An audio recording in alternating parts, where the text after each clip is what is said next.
Hello students, आज की class में हम आर्टेरियल सिस्टम ऑफ स्कोलेडॉन देखते हैं। लास्ट क्लास में हमने इसका स्ट्रक्चर ऑफ हार्ट देखा था। इसके हार्ट के स्ट्रक्चर में आपने देखा था दो चैम्बर्स हैं, ऑरिकल और वेंट्रिकल।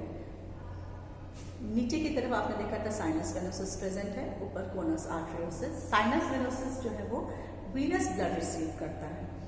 ये वीनस ब्लड आगे की तरफ सर्कुलेट करता है वेंट्रल आउटा में थ्रू द कोनस आर्टेरियोसिस, और फिर वेंट्रल आउटा से जो ब्लड वीनस ब्लड है वो फॉर द प्यूरिफिकेशन ये गिल्स में सप्लाई होता है। तो जो गिल्स में ले जाने वाली जो आर्टरीज होती है उसको हम एफरेंट ब्रैंकियल आर्टरीज कहते हैं। और गिल्स में जब ये ब्लड लेकर के जाती हैं आर्टरीज, तो वहां पर क्योंकि ऑक्सीजन को ये रिसीव करती है ब्लड कैपिलरीज और कार्बन डाइऑक्साइड को उसमें एक्सक्रीट आउट करती है, तो यहाँ पे जो वीनस ब्लड है वो ऑक्सीजनेटेड ब्लड हो जाता है, क्योंकि जो ऑक्सीजन थी वो ऑक्सीजन वहाँ पे पानी में डिजोल्व ऑक्सीजन है, जो ये पानी ले रही है फिश, उसमें डिजोल्व ऑक्सीजन को ये इनटेक कर रही है। और ब्लड कैपिलरीज क्योंकि पूरा ये जो गिल लैमेला है उसको भिगोते हुए ये पानी वाटर करंट जो है वो एक्सक्रीट आउट होती है थ्रू द गिल स्लिट्स। तो उस वक्त वहाँ पे एक्सचेंज ऑफ गैसेस होता है, जिसकी वजह से ये ऑक्सीजन ब्लड कैपिलरीज इसमें ले लेती हैं, और उसमें जब ब्लड कैपिलरीज में ऑक्सीजन आ जाता है तो वीनस ब्लड कन्वर्ट हो जाता है ऑक्सीजनेटेड और प्योर ब्लड में। तो आज हम यहाँ पर जो देख रहे हैं आर्टेरियल सिस्टम ऑफ स्कोलेडॉन, इसमें सबसे पहले हम देख रहे हैं वेंट्रल आउटा और एफरेंट ब्रैंकियल आर्टरीज। अभी आपको मैंने बताया कि जो कोनस आर्टेरियोसिस है, ये कोनस आर्टेरियोसिस ऊपर जाकर के वेंट्रल आउटा फॉर्म कर रहा है, और उससे निकलने वाली एफरेंट ब्रैंकियल आर्टरीज है, ये 1 to 5 होते हैं। नेक्स्ट हम देखते हैं इफरेंट ब्रैंकियल आर्टरीज। ये इफरेंट ब्रैंकियल आर्टरीज जो कि जब आफ्टर प्यूरिफिकेशन जो ब्लड प्यूरिफाई हो गया है उसको लेकर आने वाली जो आर्टरीज है, जो डॉर्सल आउटा में डालेंगी ब्लड को, उसको हम कहते हैं इफरेंट ब्रैंकियल आर्टरीज। और ये डॉर्सल आउटा से ही फिर डिफरेंट बॉडी पार्ट्स को ब्लड सप्लाई होगा। तो इसलिए होती है 1 to 9 देखते हैं आप इसमें। फिर थर्ड पार्ट हम पढ़ते हैं इसमें hypobranchial blood fluxes. Hypobranchial blood fluxes ventral aorta में ही उसके नीचे की तरफ, हाइपो मीन्स इसको नीचे की तरफ, और ब्रैंकियल उसी में जो नॉर्मली हम जो आउटाज हैं वेंट्रल और डॉर्सल, उसको ब्रैंकियल से हम यहाँ कॉल करते हैं। तो वेंट्रल आउटा में नीचे की तरफ उसके साथ ही साथ साइमल्टेनियसली जो रहती हैं उसको हम कहते हैं हाइपोब्रैंकियल ब्लड फ्लक्सेस, जिसमें से दो मेन जो डिवीजन है वो कोरोनरी आर्टरी और पेरिकार्डियल आर्टरी। कोरोनरी आर्टरी जो हार्ट को सप्लाई कर रही है, और पेरिकार्डियल जो हार्ट की कवरिंग पेरिकार्डियम को सप्लाई कर रही है। फिर नेक्स्ट हम आते हैं arteries of head. Arteries of head जो कि हेड रीजन से निकलने वाली 3 आर्टरीज हैं, external carotid artery, efferent spiracular artery, third is hyoidean epibranchial artery. Third is hyoidean epibranchial artery. तो नेक्स्ट हम पहले यहाँ पर डायग्राम में देखते हैं कि क्या क्या स्ट्रक्चर यहाँ पर फॉर्म हो रहे हैं। यहाँ अब आप देख रहे हैं कि ये हमने आपको बताया ये हार्ट है। हार्ट में आप यहाँ देख रहे हैं साइनस वेनोसस प्रेजेंट है। साइनस वेनोसस के साथ ऊपर की तरफ यहाँ ऑरिकल देख रहे हैं, फिर ये नीचे यहाँ वेंट्रल है, और ये ऊपर आप देख रहे हैं कोनस आर्टेरियोसिस। ये कोनस आर्टेरियोसिस ही आगे ये वेंट्रल आउटा फॉर्म करता है। तो वेंट्रल आउटा से निकलने वाली कौन सी आर्टरीज है? एफरेंट ब्रैंकियल आर्टरीज, जो 1 to 5 होगी।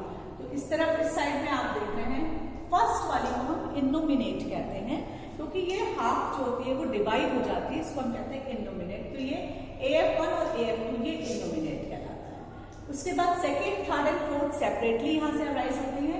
तो AF third, fourth and fifth, 1 और 2 तो वहीं से अराइज होती है फर्स्ट हाफ से, इसलिए इसको हम यहाँ पे इनोमिनेट कहते हैं, डिवाइड हो जाता है। फिर थर्ड, फोर्थ एंड फिफ्थ यहाँ से अराइज होती है। तो ये स्ट्रक्चर अब आप देख रहे हैं, ये एफरेंट ये जा रही है, AF1, ये 2, AF3, AF4 और AF5, ठीक है। तो ये कहां पर लेकर के आई? वीनस ब्लड को लेकर के कहां आ गई? ये गिल क्लेव्स में। ये गिल क्लेव्स बने हुए 1, 2, 3, 4, 5, और क्योंकि गिल क्लेव्स यहाँ पर ये 4 जो है वो कंप्लीट गिल्स है, तो होलो ब्रैंक कहला रहे हैं, और नंबर 5 जो लास्ट वन है वो डेमी ब्रैंक है, या हेमी ब्रैंक हाफ गिल होता है। तो ये फर्स्ट में यहाँ पे आपको चारों गिल्स पे ये जाती हुई ब्लू कलर से ये दिखाई पड़ रही है, दिस इज द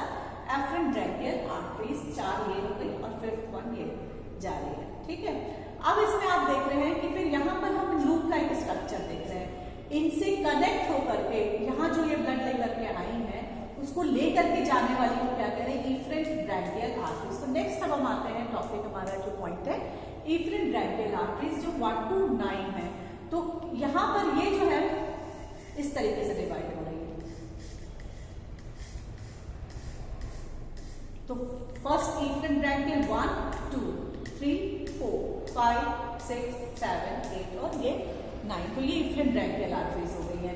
तो ये दोनों इफरेंट ब्रैंकियल 1 और 2 मिलकर के क्या बनाएंगे, एक लूप लाइक स्ट्रक्चर बनाएंगे। 3 और 4 मिलकर के एक लूप लाइक स्ट्रक्चर बनाएंगे। 5 और 6 मिलकर एक लूप लाइक स्ट्रक्चर बनाएंगे। 7 और 8 मिलकर के एक लूप लाइक स्ट्रक्चर बनाएंगे। जबकि 9 जो है वो अलोन है, क्योंकि वो वहां पे, क्योंकि ये हेमीब्रैंक वाले पोजीशन गिल्स पर प्रेजेंट है, तो ये 9 अलोन है। तो ये हो गई आपकी 1 to 9 efferent branchial arteries. Clear? तो यहाँ पर ये efferent branchial arteries pure blood को लेकर जा रही थी, जबकि एफरेंट ब्रैंकियल आर्टरीज इम्प्योर और वीनस ब्लड को लेकर के आई थी। कहाँ? इन गिल क्लेफ्ट्स में। यहीं पर एक्सचेंज ऑफ गैसेस हो गया, मतलब कि ऑक्सीजन इसने ले ली है ब्लड कैपिलरीज में, जिससे कि वीनस ब्लड जो है वो कन्वर्ट हो गया है इसमें प्योर ब्लड में। और ये प्योर ब्लड लेकर के कहां पर आ रही है, अब इनसे निकलने वाली पीछे की तरफ जो आर्टरीज है उनको कहते हैं आप ईपी ब्रैंकियल आर्टरीज। ये आपको 4 दिखाई पड़ रही, ईपी 1 2 3 4। तो ये ईपी ब्रैंकियल आर्टरीज इस तरीके से इसके अलग यहाँ करती हैं। तो ये ईपी ब्रैंकियल आर्टरीज यहाँ पर बैकवर्डली रन्स होंगी पूरी अलोंग विद द डॉर्सल अओर्टा, और आकर के ये ज्वाइन करेंगे किस पे, डॉर्सल अओर्टा में। तो अब जो ब्लड था वो प्योर ब्लड लेकर आ रही है इफरेंट ब्रैंकियल आर्टरीज, और कहां पर डाल रही है आकर के, डॉर्सल अओर्टा में, क्योंकि इसी डॉर्सल अओर्टा से डिफरेंट बॉडी पार्ट्स को ब्लड जाएगा। ठीक है, नेक्स्ट हम आते हैं, हमारा नेक्स्ट पॉइंट है हाइपोब्रैंकियल ब्लड फ्लक्सेस। अब हाइपोब्रैंकियल ब्लड फ्लक्सेस इसी ब्लू कलर की जो वेंट्रल अओर्टा ये ड्रॉ किया गया, इसमें अंदर की तरफ आप ये देख रहे हैं, ये बना हुआ है हाइपोब्रैंकियल, मतलब कि वेंट्रल अओर्टा के नीचे की तरफ वाला जो पार्ट है ये हाइपोब्रैंकियल फॉर्म करता है। इसमें हाइपोब्रैंकियल में जो इंडोमिनेट्स के पास में एक कमिश्वर निकल रहा है, उसके बाद थर्ड के पास में निकल रहा है, फोर्थ के पास में, फिफ्थ के पास में। तो इस तरीके से इसमें भी 4 कमिश्वर्स प्रेजेंट होते हैं, 1 2 3 4 कमिश्वर्स प्रेजेंट होते हैं। और ये ट्रांसवर्स सेप्टा के थ्रू दोनों हाइपोब्रैंकियल जो है वो कनेक्ट होते हैं। तो ये कनेक्टिव्स कहलाती हैं। ये यहाँ पर कनेक्टिव्स फॉर्म हो रहे हैं, और ये बाहर की तरफ आपको ये कमिश्वर्स भी दिखाई पड़ रहे हैं, ये कमिश्वर्स। तो ये कनेक्टिव्स के थ्रू, ट्रांसवर्स कनेक्टिव्स के थ्रू हाइपोब्रैंकियल दोनों तरफ की ज्वाइंट होती है। ये आपको हाइपोब्रैंकियल्स का कनेक्शन दिख रहा है विद गिल्स। ठीक है, और ये हाइपोब्रैंकियल, क्योंकि 2 मेन आप देख रहे हैं, कोरोनरी आर्टरी और पेरिकार्डियल।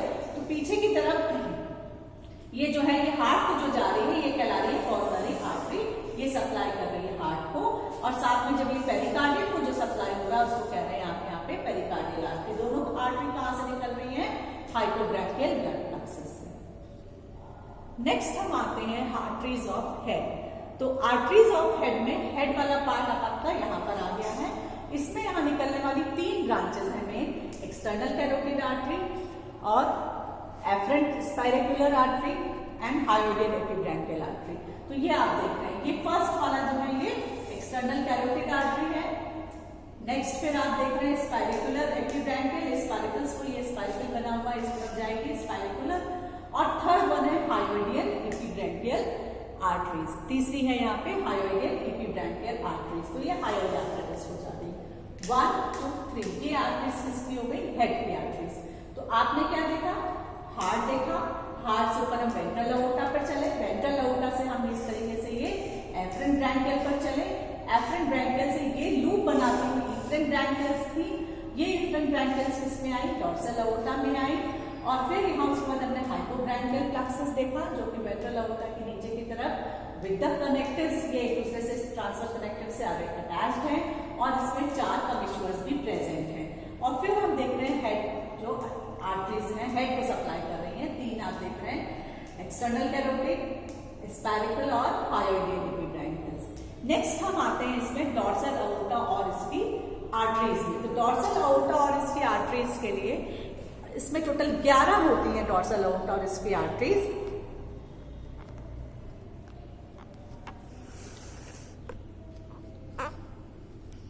यस, ये डॉर्सल अओर्टा और इसकी आर्टरीज में हमने एक शॉर्ट फॉर्म बनाया हुआ है, LVSC LVEPCPI। तो इनका इनिशियल्स लेकर के हमने 11 पूरी आर्टरीज यहाँ पर देख रहे हैं। तो इसमें पहली आर्टरीज जो है वो है लेटरल आर्टरीज।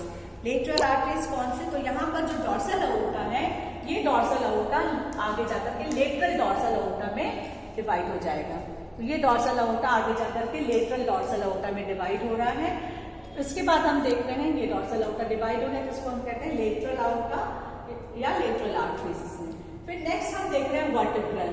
इसी डॉर्सल अओर्टा से आप देख रहे हैं ये वर्टिब्रल कॉलम को जाने वाली वर्टिब्रल आर्टरी। फिर थर्ड पर हम देख रहे हैं सबक्लेवियन आर्टरी। तो सबक्लेवियन आर्टरी जो यहाँ पर एक्सैक्ट नहीं दिखाई पड़ रही है, लेकिन ये पेक्टोरल फिन्स को सप्लाई करती है। सबक्लेवियन आर्टरी पेक्टोरल फिन्स को ब्लड सप्लाई कर रही है। नेक्स्ट फिर हम देख रहे हैं, हम इसकी सीक्वेंस के हिसाब से जो चल रहे हैं, नेक्स्ट है सीलियो मेसेंट्रिक आर्टरीज। तो सीलियो यहाँ सबक्लेवियन ही दिखाई पड़ रही है आपको, नहीं इसमें स्ट्रक्चर में देखेंगे तो ये पेक्टोरल फिन्स को जाते हुए दिखाई पड़ रही है। This is the subclavian artery. फिर आता है सीलियो मेसेंट्रिक आर्टरी। सीलियो मेसेंट्रिक आर्टरी जो है वो यहाँ पर आपको स्ट्रक्चर में जो जाते हुए दिखाई पड़ रही है, ये है स्टमक को जाएगी, लिवर को जाएगी, पैंक्रियास को जाएगी और इंटेस्टाइन को जाएगी। सीलियो मेसेंट्रिक आर्टरीज। फिर आप नेक्स्ट देख रहे हैं लीनियो गैस्ट्रिक आर्टरी। लीनियो गैस्ट्रिक आर्टरी, ये लीनियो गैस्ट्रिक आर्टरी भी अनपेयर्ड है, जो गोनैड्स को, स्प्लीन को और स्टमक को सप्लाई करेगी। गोनैड्स, स्प्लीन और स्टमक को सप्लाई कर रही है। फिर नेक्स्ट हम आ रहे हैं बक्कल आर्टरी। ये आप देख रहे हैं इसमें, ये बक्कल आर्टरी। तो यहाँ पर आपको ये वर्टिब्रल के नीचे की तरफ ये बक्कल आर्टरीज दिखाई पड़ रही है, जो बक्कल रीजन को जाएगी। फिर नेक्स्ट है इपीब्रैंकियल्स। तो ये आपको 4 इपीब्रैंकियल्स भी दिखाई पड़ रही है, 1 2 3 4। ये इपीब्रैंकियल्स रीजन। तो इपीब्रैंकियल रीजन कौन सा हो गया? जो इफ्रेंट ब्रैंकियल्स के पीछे की तरफ आते हुए ये कनेक्ट हो जाती है, इपीब्रैंकियल्स कहलाती है। फिर नेक्स्ट आता है पोस्टीरियर मेसेंट्रिक आर्टरी। ये पोस्टीरियर मेसेंट्रिक आर्टरी जो है ये रेक्टल ग्लैंड को ब्लड सप्लाई करेगी। यहाँ पे ये पोस्टीरियर मेसेंट्रिक आर्टरी जो है वो रेक्टल ग्लैंड को ब्लड सप्लाई करेगी। फिर नेक्स्ट हम आते हैं कॉर्डल। तो कॉर्डल आर्टरी जो है वो कॉर्डल रीजन को ब्लड सप्लाई करेगी। फिर है पेराइटस। पेराइटस जिसमें कि बहुत सारी सेगमेंटल आर्टरीज होती है, नंबर इसका ज्यादा होता है, small pairs of segmental arteries होती है, जो मायोट्यूब्स को जाती है, स्पाइनल कॉर्ड को जाती है, लेटरल लाइन को, किडनीज और गोनैड्स को सप्लाई करती है। फिर लास्ट वाला जो है वो है इलियक आर्टरी। ये इलियक आर्टरी पेयर्ड होती है और पेल्विक फिन्स को जाती है। तो इस तरीके से 11 आर्टरीज जो है वो डॉर्सल अओर्टा से डिफरेंट बॉडी पार्ट्स में इन्हीं 11 आर्टरीज के थ्रू प्योर ब्लड जो है वो सप्लाई होता है। तो इसको हम कहते हैं डॉर्सल अओर्टा एंड आर्टरीज। तो ये पूरा सिस्टम जो था वो आर्टेरियल सिस्टम था, जिसमें कि ब्लड, प्योर ब्लड को जो लेकर जाने वाली आर्टरीज हैं वो इसमें थी। नेक्स्ट जो है वो आएगा इसका वीनस सिस्टम, जो वहां से ब्लड को कलेक्ट करके फिर कहां पर डालेंगी? वापस हार्ट में। नेक्स्ट क्लास में हम वीनस सिस्टम